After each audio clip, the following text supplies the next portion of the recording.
If somebody believes in something enough, does that make it real? It at least makes it real to them, right? What about when two people believe in that something? What about when it's 10? Those questions probably aren't doing much for my credibility. I never know how to start this story. No matter what I think, I end up sounding a little crazy. Better to get it out of the way up front, I guess. You can decide now if you're even willing to listen.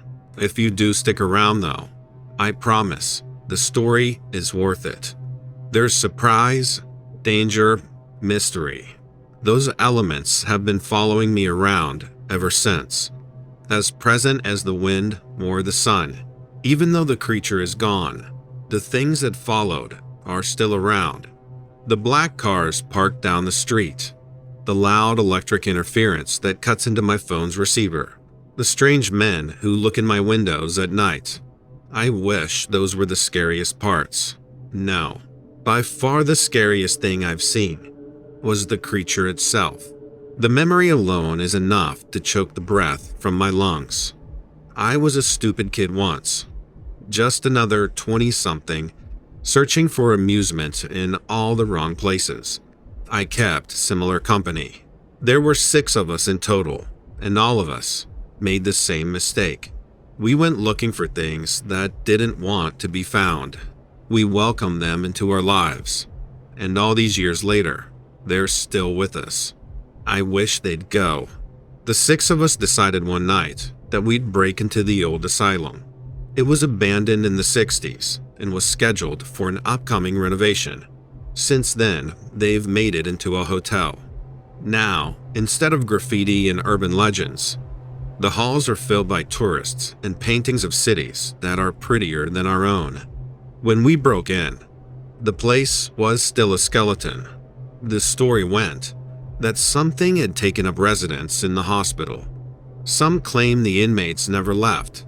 Some claim that a monster had come from another realm, lured to the abandoned building by the horrors that had been inflicted on the patients there. The more stories you listened to, the more trippy they became. Each of us believed in those stories. We all had our own favorite, and until that night, we even debated which one was more likely: an elderly inmate who had survived by eating rats, or a demon spit into the asylum by the devil himself. It didn't take long for us to forget about all those debates. We forgot about the stories. Urban legends pale in comparison to the real thing. We found scratch marks on a hallway floor. They looked like fingernails.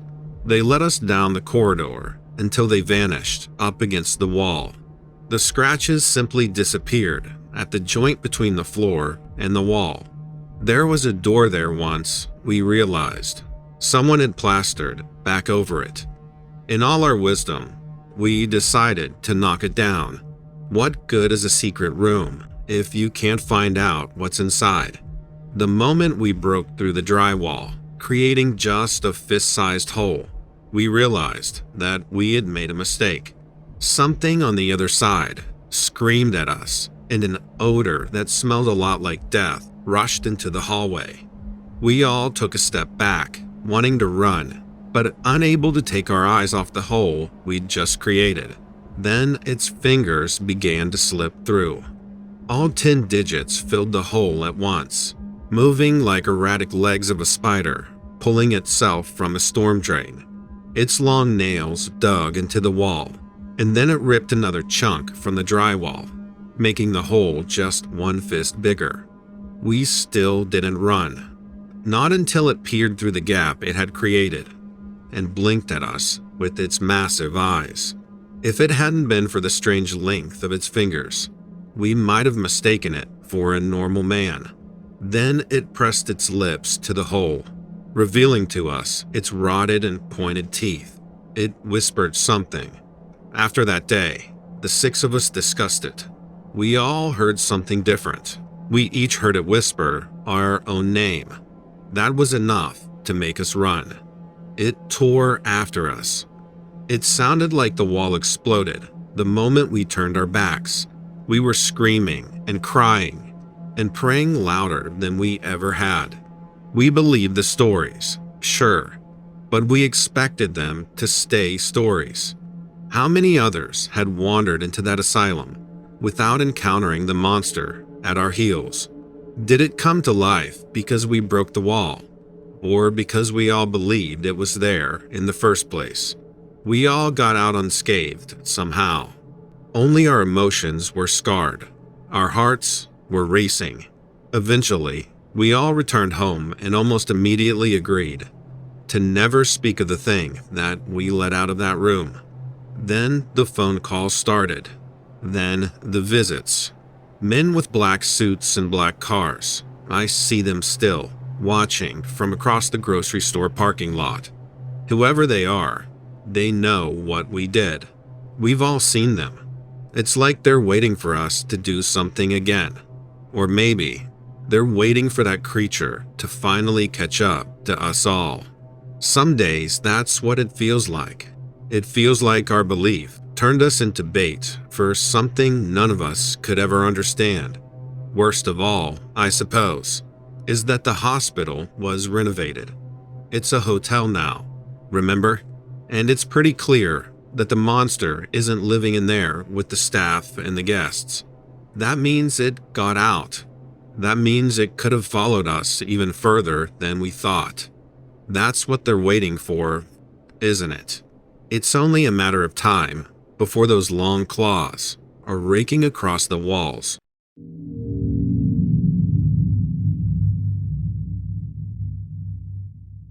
Let me tell you about the absolute weirdest experience that my spouse and I had while we were at a family member's cabin in the woods. The cabin isn't even in a secluded area, mind you. It's located near a very popular lake where many people go to relax and have some fun. So we were on our way out of the cabin one day early in the morning. It was probably around 5 a.m. or so. I was driving because I was going to drop my spouse off at work, and we were in a bit of a rush. As we were driving down the road, I saw something huge moving out of the corner of my eye, and I immediately slammed on the brakes. What we saw, we absolutely couldn't believe. It was this huge, gross-looking creature. It sort of looked like a naked, malnourished human, but it had gray, pale skin, and its arms were so long that they dragged on the ground. It was so skinny that its ribs were showing, and it was slowly making its way down the road.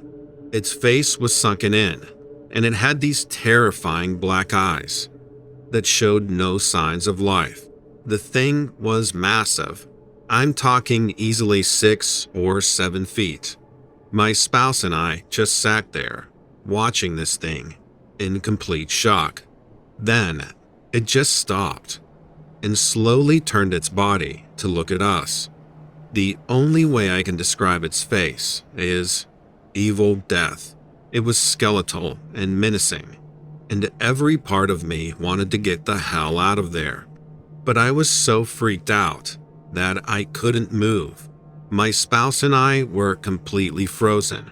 We didn't even say a word to each other. We were both wondering what the hell was going on and what this thing was capable of. Suddenly, this creature let out this deep, horrifying growl that seemed to be coming from the depths of hell itself. The noise was so intense that it was reverberating through the car, making the windows shake. Then, to our horror, this thing got down on all fours and started charging right at us. My survival instincts finally kicked in, and I just floored it, just trying to get us out of there as fast as I could. We were swerving down the road, the creature following us with its long arms and legs flailing in the air. The sight of that thing running still gives me nightmares to this day. If it caught us, I can't imagine what horrific way it would kill us. Eventually, we managed to put some distance between us and that creature, and we looked back to see that it had disappeared into the woods. My spouse and I just looked at each other in disbelief, wondering what the hell we had just seen. and how we were going to explain this to anyone else. We pulled back up to the cabin and just sat in the driveway for a while. We were both too freaked out to speak. We couldn't begin to intellectualize what just happened to us. Finally, we made our way into the cabin and made sure to lock the freaking doors and windows in the case that freaking thing tracked us down and tried to kill us. We stayed up around the fireplace talking. We couldn't sleep a wink that night, just obsessing about what we had just witnessed. We knew that we had seen something that defied all logic and rational explanation. It was freaking impossible to shake off the nerves that the thing caused us. We tried to calm ourselves by drinking some brandy and talking about what that thing could have been. We passed back and forth ideas, but nothing seemed to make sense. It looked like a freaking ghoul. Before that experience, if anyone had said that ghouls roam the earth, I would have said that they were freaking nuts. But now, I don't know what to believe. My spouse and I were pretty desperate to find some answers after that. We were convinced that we couldn't have been the only ones to have seen the creature. So we started scouring the internet for any information we could find about sightings of similar creatures, but we came up completely empty-handed. There were absolutely no reports of any sightings of a creature that resembled what we had just witnessed. We couldn't freaking believe it.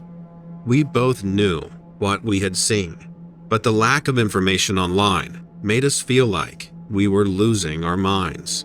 Could it be that it was a cover-up, a conspiracy? My spouse and I were left feeling completely bewildered and confused. We knew what we had seen was real, and we were absolutely terrified as the thought of this creature could still be out there, lurking in the woods, waiting for its next victim. We spent the rest of our time at the cabin on high alert, constantly looking out the windows and making sure everything was locked up like freaking Fort Knox. It was a long and sleepless night, and we were both mentally and physically drained by the time the sun came up. Looking back on what we had seen that night, it completely changed my perspective on everything I thought I knew about the world. Before that encounter, I thought all those ghost shows and all those stories about paranormal encounters were freaking malarkey. But now, there's absolutely no doubt in my mind that there are things out there that are beyond our understanding. Things that are not to be messed around with. My spouse and I never talked about that experience with anyone else because we knew that no one would believe us. We just kept it to ourselves and tried to move on. But that encounter will stay with me for the rest of my life. A constant reminder that there are things out there that we will never fully understand.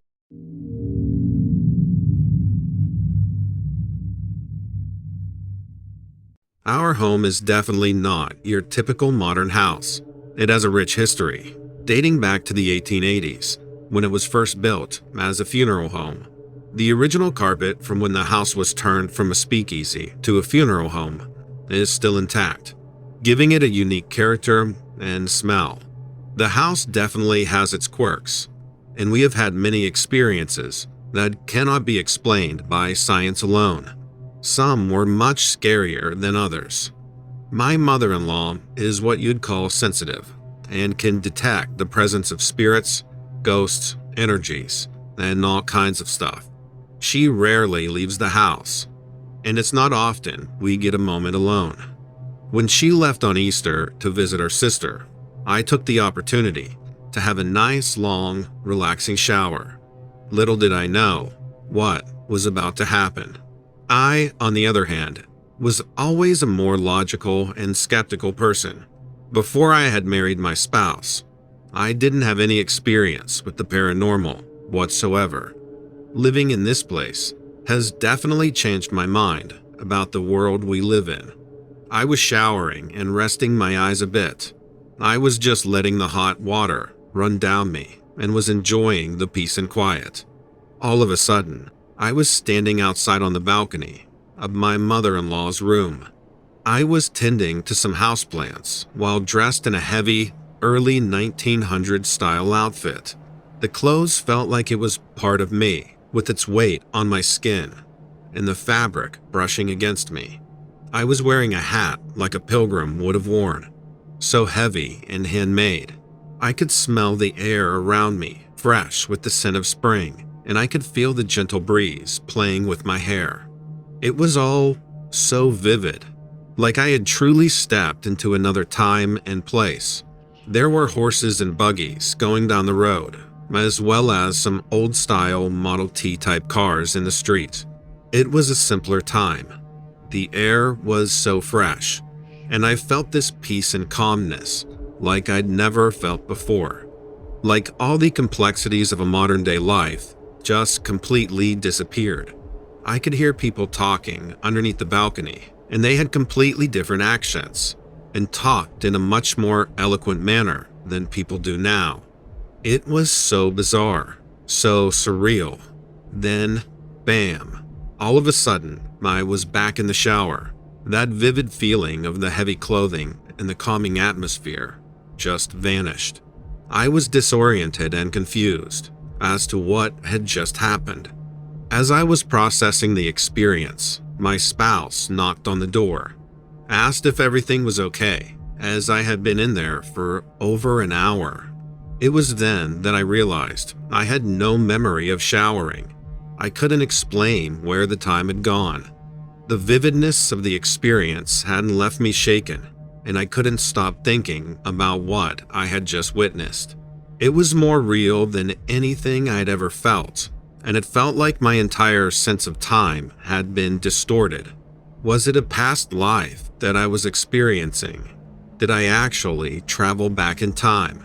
When my mother-in-law returned, I immediately told her about the bizarre experience I had just encountered. To my surprise, she wasn't shocked or even mildly surprised. Instead, she calmly listened to my story and then proceeded to share her own story of time travel. She proceeded to tell me about a time when she traveled back to the time when the house was still a speakeasy. She was working as a barmaid there and described the patrons getting drunk and aggressively flirting with her. Then she recounted how the authorities busted in and violently shut down the place. They beat everyone with bill clubs, threw them in the wagon, and as they were shoving her onto the street, she traveled back and was sitting on the couch watching TV. I was floored by her story, and it made my own experience feel even more real. We had both been given a glimpse into the past, and we were energetically connected to the spiritual essence of the house and its past inhabitants. After my time traveling experience, I was completely open to the spirit world and began to experience paranormal events all the time. For instance, there was a time when I was making breakfast and I felt someone shove past me. When I turned around, no one was there, and my spouse was still sleeping upstairs.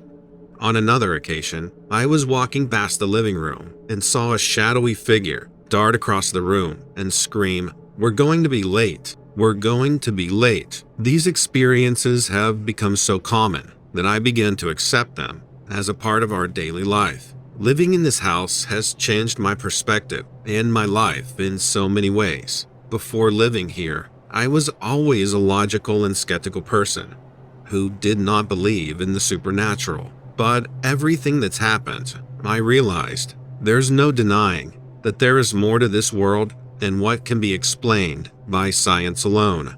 I became much more open-minded and started to explore the spiritual realm with a newfound curiosity. It's gotten me accustomed to a completely different way of living and has made me more aware of the energy that surrounds us all the time.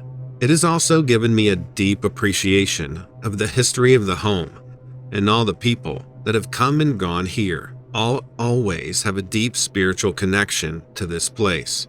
Anybody who considers themselves a non-believer should spend a week here and see if they still have the same perspective. I often find myself talking to the spirits as I'm doing household chores. Man, it's like they are now welcome guests.